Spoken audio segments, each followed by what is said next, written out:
అదేవిధంగా ఒక మాట మాత్రం వాస్తవం, మరి మేము కూడా నిర్మాణాత్మకంగా ఒక పద్ధతి ప్రకారం పోతాం. వెంటనే కొత్త ప్రభుత్వాన్ని తొందరపెట్టే పని కూడా మేము చేయం. వాళ్ళు కూడా కుదురుకోవాలా, వాళ్ళు కూడా పని చేయాలా. We understand that. కాబట్టి వారు ప్రజలకు ఏవేవైతే హామీలు ఇచ్చారో, ఏవేవైతే చెప్పారో తప్పకుండా నిలబెట్టుకుంటారని మేము కూడా ఆశిస్తూ ఉన్నాం. మేము మా కార్యకర్తలకు మాత్రం చెప్పేది ఒకటే, ఎవరు ఏ పరిస్థితుల్లో కూడా అధైర్యపడవలసిన అవసరం లేదు. ఇది ఒక ప్రజల గొంతుకగా, తెలంగాణ ప్రజల వాణిగా, తెలంగాణ ప్రజల శ్వాసగా మన పార్టీ ఏదైతే గత 23 సంవత్సరాలుగా తన ప్రస్థానాన్ని కొనసాగించిందో అదే పందాలో మరింత దృఢమైన సంకల్పంతో ముందుకు పోదాం. ఎక్కడ కోల్పోయిన దాన్ని అక్కడే తెచ్చుకోవాలి. కాబట్టి మరి ఎక్కడైతే మనం కోల్పోయామో అక్కడే తెచ్చుకుందాం. ఇవాళ హైదరాబాద్ మహానగరం మనకు అండగా నిలబడ్డది, మెదక్ జిల్లా మొత్తం అండగా నిలబడ్డది.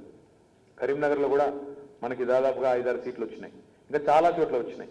కొన్ని చోట్ల స్వల్ప తేడాతో మా అభ్యర్థులు ఓటమి పాలైనారు. దేవరకద్రలో, తాండూరులో, ఇంకా ఒక దాదాపు 10-12 సీట్లలో, ఖానాపూర్లో చాలా స్వల్ప తేడాతో, కేవలం కొన్ని వందల వేలల్లోనే తేడా వచ్చి ఓటమి పాలైన వాళ్ళు కూడా ఉన్నారు. అనూహ్యంగా కొంతమంది మా మంత్రివర్యులు కూడా ఓటమి పాలైనారు.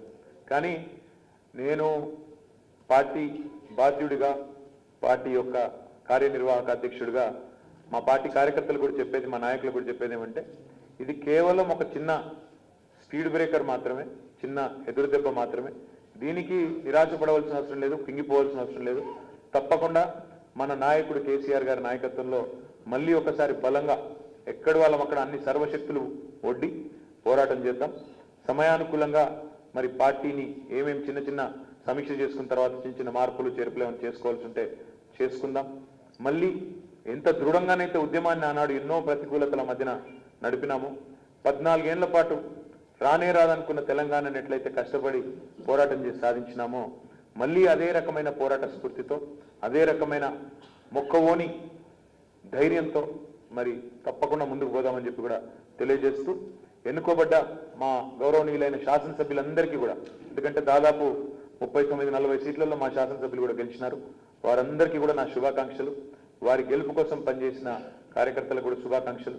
ఇవాళ బీఆర్ఎస్ పార్టీకి ప్రతి జిల్లాలో ప్రాతినిధ్యం అయితే ప్రజలు ఇచ్చినారు.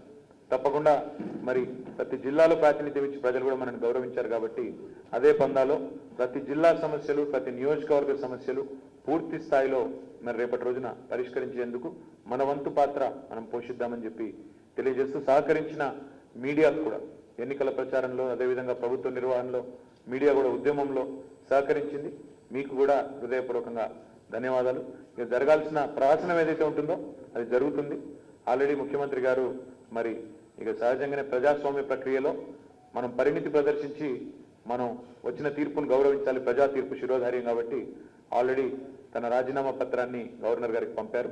మరి తప్పకుండా జరగాల్సిన ఘట్టం ఏదైతే ఉంటుందో తర్వాత అది జరుగుతుంది. మేము పూర్తి స్థాయిలో కొత్తగా ఏర్పడబోయే ప్రభుత్వానికి సహకరిస్తామని చెప్పి తెలియజేస్తూ, వారికి నా అభినందనలు మరొకసారి తెలియజేస్తూ, మా కార్యకర్తలు, మా నాయకులందరూ కూడా పూర్తిగా ఎవరు కూడా నిరాశకు లోను కాకుండా ముందుకు మరి పార్టీ ఆదేశాల మేరకు సాగాలని మరొకసారి విజ్ఞప్తి చేస్తూ మీ అందరికీ కూడా ధన్యవాదాలు.